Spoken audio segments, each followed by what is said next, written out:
Welcome to the 12th District in session. This is Kerry Condata for NCW Life. Well, the session is getting close to an end, but is it? That is the question today, as there seems to be disagreement between the Senate and the House on the operating budget to the point of stalling the capital budget and the transportation budget. So we are not out of the woods for a special session. We'll be talking to our legislators at length today. We're just happy that they're available. And we'll get an update from them on what is really going on down there, because the news is interesting. Now, there's a couple of big bills that died we're going to tell you about in a minute. There's a couple of big ones that got passed that are pretty controversial. And we'll touch for just a moment on a couple of national issues as well. We'll be right back with the 12th District in session.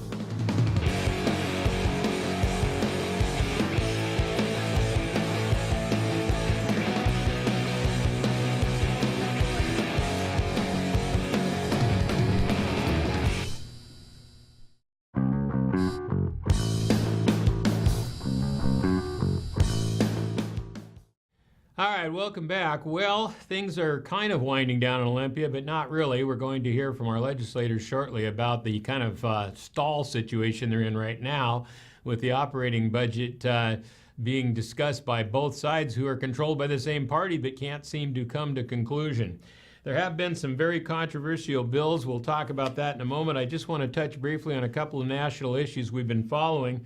Brexit, just the story that never ends, has now been extended to October 31st. Latest negotiations say that they'll go out to October 31st to come up with some sort of an exit strategy. Now, there is talk of another referendum that the people may get to vote again, but that is not likely. Most of this stems around the issue of Ireland and the border between Ireland and England and how that's going to be handled. So extended till October 31st. Theresa May still in control and probably will be, at least to that point, and it could happen sooner.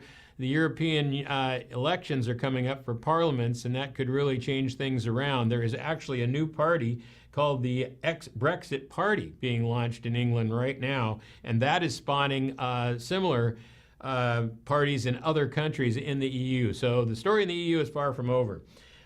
We have the Mueller report. I'm not going to talk too much about that. I'm sure you've heard it ad nauseum by now, clearing the president of any collusion or any obstruction, which any of us that have been in politics knew that wasn't the case. Kind of a smokescreen, but off the hook, but I'm sure it's not a story that won't end.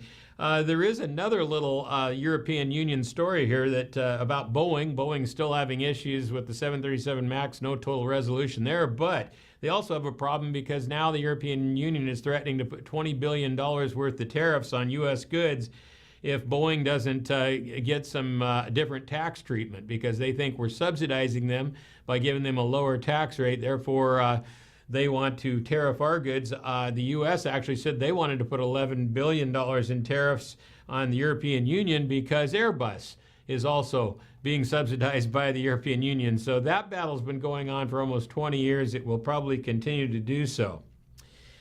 All right, a couple of bad bills that did come through. Well, we think they're kind of bad. This one's very interesting. An immigration bill that protects illegal immigrants to some degree, basically creates kind of a sanctuary state model, requires state agencies to provide services without regard to a person's citizenship or immigration status, and also protects that status from information, keeps information secure so that people can't access that information. Last but not least, it limits the information of exchange with the federal government and your ICE and other agencies to protect these people. So this is the beginning of kind of a sanctuary state situation.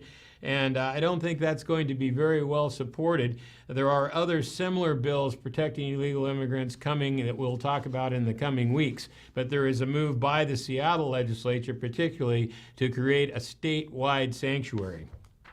Also, another payroll tax. Here we go. Long-term care. This is a bill that's been around for 10 or 12 years, finally got passed. This requires a payroll deduction of between $14 and $16 for every single working employee in the state of Washington for as long as they work until they're 65. And then if they're not so fortunate to be able to afford long-term care, they can get up to $36,000. That is the cap right now. $36,000 is what they can get, which in today's numbers doesn't go very far for long-term care. This is kind of a mandatory savings account with a very low benefit at the end. You could pay for 45 years and have about 6 months worth of long-term care when it's all said and done. I'm not so sure this thing's even constitutional, but we'll see. Not something we're fond of is more payroll deductions. We've got enough plans already. Promoting, of course, the immunity against vaccine, preventable diseases, removing the personal objection exemption for vaccines is very controversial. That also will probably go to court, but that has been passed in the state of Washington. And last but not least, an act relating to eliminating barriers for abortion, essentially saying that every health care plan must offer it. Everyone over 19 must have access to it. This is the guaranteed abortion bill. Again, been around several years, finally did get passed. There are others we'll be telling you about as we move forward, a lot of others that probably some of you won't even believe, but we're not done with this session at all. As we'll hear from our state legislators legislators, I should say, when we return to the 12th District in session. We'll be right back.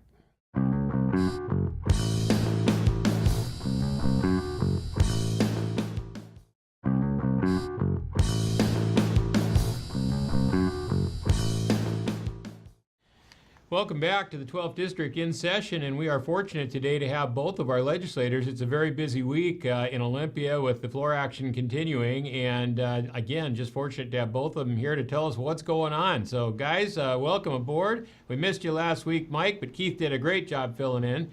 And tell us what's going on over there. I mean, there's not a lot of news right now, a lot of speculation, but not a lot of news. So give us the inside story. Yeah, there is, of course, a lot of fear and trepidation around what the legislature is doing, at this time of session, of course.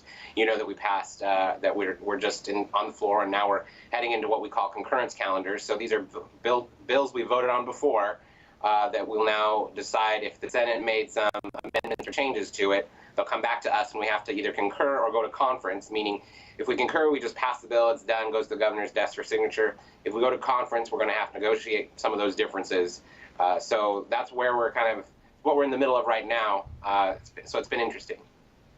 Yeah, that's always an interesting part of the session because I think it takes you a couple years to figure out exactly how that worked. We get an explanation every year, but there's so many possible different options when that comes up. Non-concur, concur, one side does one. So it's interesting time. Is there any bills in there that are highly controversial that you think are going to get bounced around?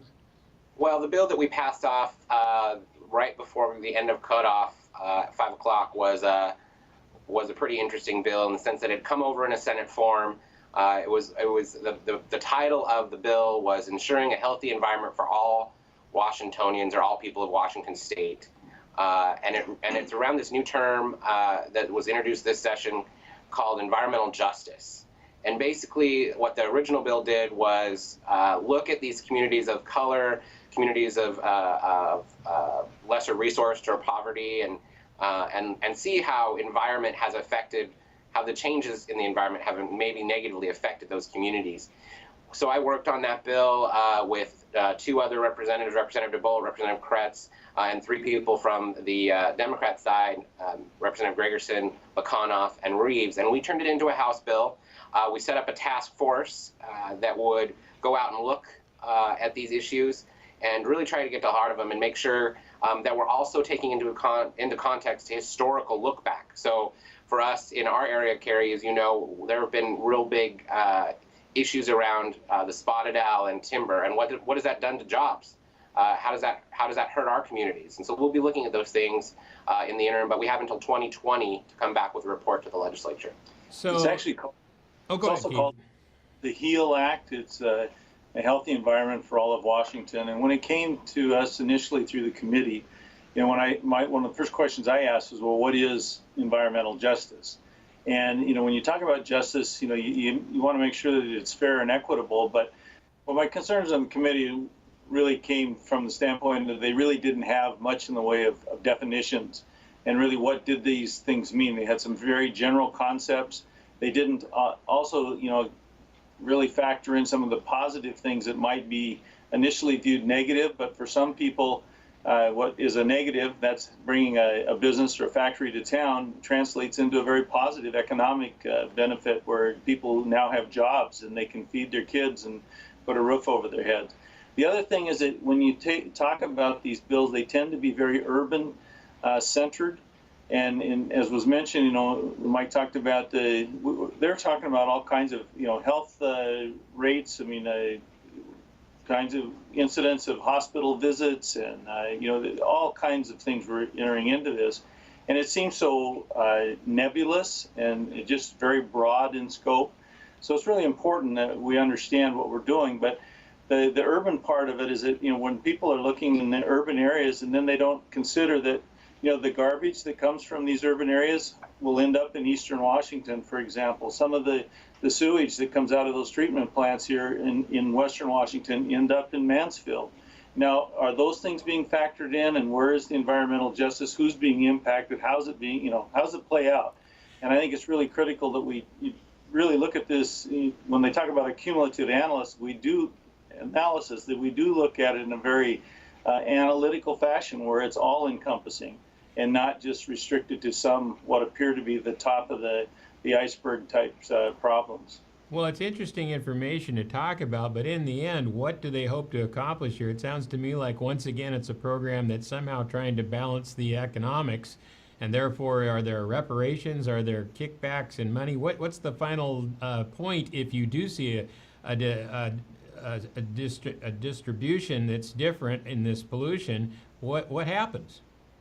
Well, I think that's part of the problem too. Is what is the point of this? Because, you know, where I'm coming from is that's why we have, you know, local cities and their planning departments, and those councils are responsible to the people to make sure that, you know, as a city, for example, builds out, the industrial areas are put in a certain area, and those are all analyses that take place in the whole permitting process, and then when you're doing your comprehensive plan.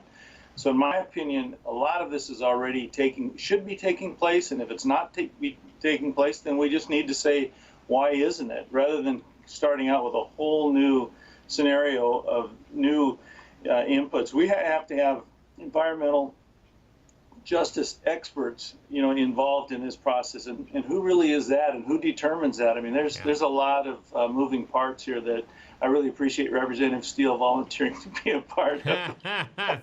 Boy, lucky Mike. Well, listen, I can see where this is headed, and it doesn't sound good. I mean, the information that you get, it sounds like there could be some positive information, but I can see what they're trying to do. There's an undercurrent in these type of bills. So what else is going on, gentlemen? Keith, you got anything, transportation, any update there? No, actually, what I did, well, my update would be that the negotiation meetings that had been scheduled had been subsequently canceled. I was under the impression that there may have been a meeting yesterday, but we didn't get any feedback on that today, so we haven't heard any more. But surely that has to be, you know, coming together soon.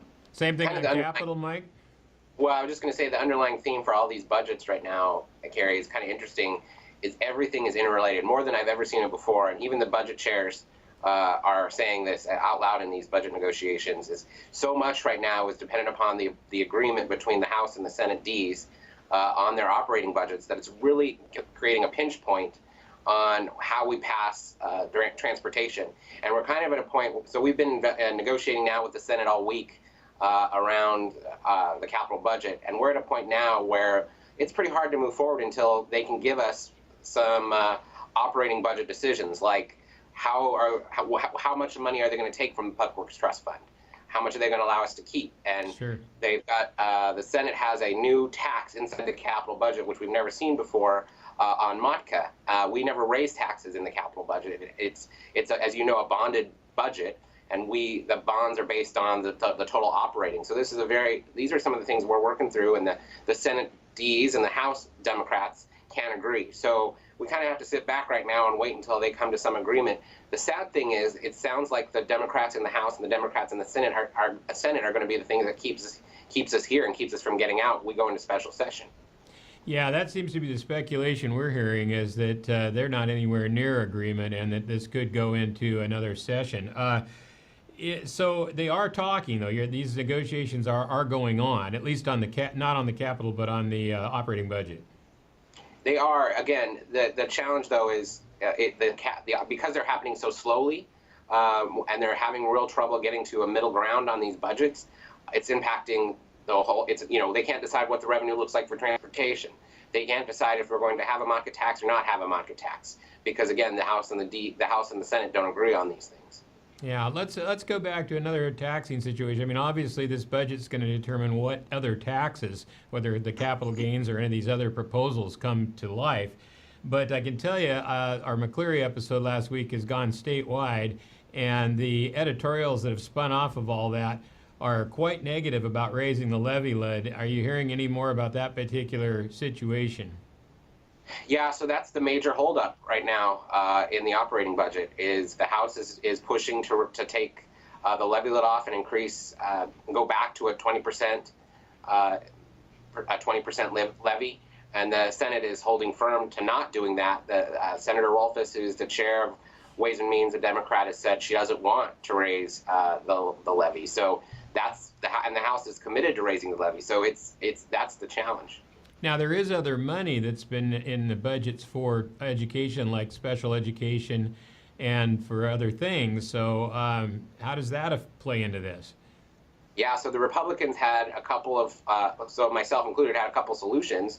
I took extraordinary income that the state was going to realize and say, okay, for those districts, mostly rural, who are having a hard time, keeping up with this change, we'll give you one-time funding to do some looks at LEA, so levy equalization, and to do some looks at how we might help you stabilize your budgets just moving forward. The challenge is, Carrie, and you've heard me say this before, we had districts go out across this state, and they chose to ignore the projections or not believe the projections, and then they come back to us and say, hey, we're in a bind here. You gave us all this extra money, but we still need more. And I don't think the legislature should be in a position to just keep saying, well, you go out and just kind of hedge your bets that the legislature will just keep funding you when you ignore our funding models. I don't think it's the way to approach good policy. Yeah, so this education piece really is a big part of the operating budget argument between the two, and I've sensed that. Keith, anything else on your radar screen?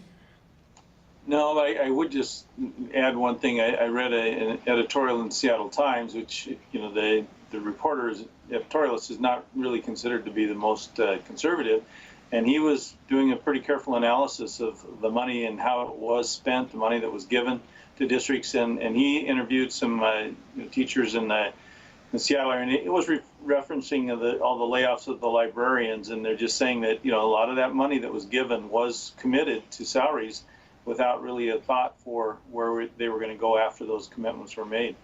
Yeah, I think that's the story. That's really the bottom line, is this bubble that was created by moving that $2 billion forward was taken advantage of, and then suddenly the bottom drops out. But there's still, any way you look at it, we talked about this at the beginning of the session, guys, is there's $8 to $9 billion more out there somewhere. It sounds like the teachers got the lion's share of it, and then the schools kind of, like you said, miscalculated the balance. So we'll see how that goes.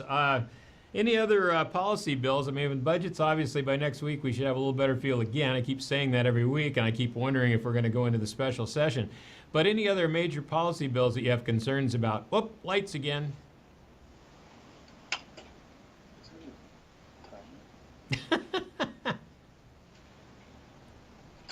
Reset. Okay, so we'll go back to that. So, gentlemen, we'll have a little more as the budget unfolds. Hopefully you don't have to stay extra innings, but it's possible. But in terms of policy bills, anything else, any big bills that you're concerned about or coming your way, or anything you see that, other than the levy lift, that concerns you? I don't know about concerning, but I guess the data privacy bill that was out there, and also there was the death penalty that was coming to be considered, did not make it to the House. So, I'm not sure how it all plays out, because I guess what you guys are well aware of, I guess it's never over till it's over. But well, the news today was, Keith, it's out is the death penalty is dead, so to speak. It's not going to happen. And the plastic bag ban, which was very controversial, looks like it's done. And the one that's probably surprising a few people, it really got a lot of headlines today, is that daylight savings time year-round looks pretty healthy. Looks like that one might get out, even though Congress has to deal with it. Looks like that one's going to go. Yeah, I think so. I was actually a co-sponsor on that bill, and we'll see how it ends up. But the House and the Senate both liked it, and we'll see what the governor does with it. Of course, it does take an act of Congress, and there are a lot of states that are moving this direction, so we wouldn't be alone in that effort. Yeah, well, like I said, I was a little surprised to see that kind of support for that particular bill. Well, where do you go from here? You got a few more days. When's the floor cutoff coming up? We'll be on the floor now until the end, Yep. And there's some concern, as we've mentioned, that we may not see budgets until Friday. And keep in mind, we're scheduled to sine die Sunday, and I just don't think we're going to make it. Capital, I think we're gonna negotiate that budget and be done, provided we can get some answers from the operating budget folks. But if they can't agree on the operating budget, it stalls again everything, and we'll be sitting here and going into special session. And as you know, Carrie, they have to call a special session for 30 days and no less. So it's really a little bit frustrating. Well, we got a lot of criticism when there was two chambers and two different controls. There was a lot of criticism of going into extra sessions. It's hard to fathom that with one group controlling everything that there is any need for a special session, but here we go again. These guys can't get it together, and you guys could be there a while, especially if they start drawing lines in the sand like they tend to do. Yeah, and really, it's $1 billion that they're off, and their entire spending model is totally different. They in the House they've got capital gains and REIT, and in the Senate they just have the REIT tax. And so, who's going to come to the center? And I can tell you, Carrie, it's been interesting in capital budget. The Senate believes they wrote the best budget, and the House believes they wrote the best budget. And this is between the two chairs, both Democrats, right? So. Very, very interesting to be negotiating that way. With themselves. Well, that's pretty fascinating. Well, if any last comments before we go, we'll let you get back to it and have fun with that concurrence calendar. It's always a great time of the year. But last comments before we go, and then next week we'll know. I think you'll know for sure by this time next week whether you're going to be there or not past the deadline. So go ahead. Absolutely. My hope and my goal is to get out of here on time. We both want to be back home. It's been a grueling session, and we're looking forward to getting back to the real folks of the 12th District. And I signed up for a 105-day session. I was hopeful that would be the case. I'll be here as long as I need to be. Yeah, Keith, I didn't want to break it to you. That wasn't likely. But we're glad you're both there. You're doing a great job under the circumstances. This is really interesting to see both sides on the same team not getting along. I think there's times when you guys are doing a better job of compromising than they are with each other. And hopefully it'll all work out. So we'll catch you next week. Have a great weekend. Are you coming home, Mike? Or Keith? Yes. Yeah. We hope to. Hope both of us come home for Easter. Oh, yeah, because the next weekend you probably won't be coming home, I would assume. Well, we'll welcome you both back. There's a lot going on over here, and the weather's getting better, so we'll see you next week. All right, Thanks, you. Carrie. Bet. All right, well, there you have it. They're kind of stuck in a position where the majority party can't get it together themselves, which is rather surprising. I guess not. But we'll see more next week about that. We'll be right back to wrap it up here on the 12th District in session.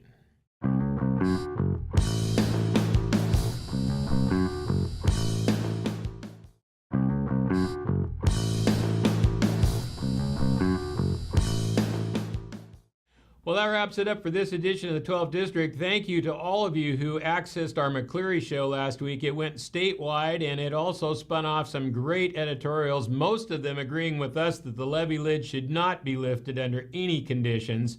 We're going to stick with that story. If you haven't seen it, it's on demand at ncwlife.com. You really should check it out.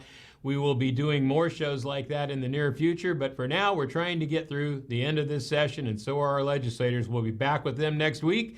Thanks for tuning in. We'll see ya.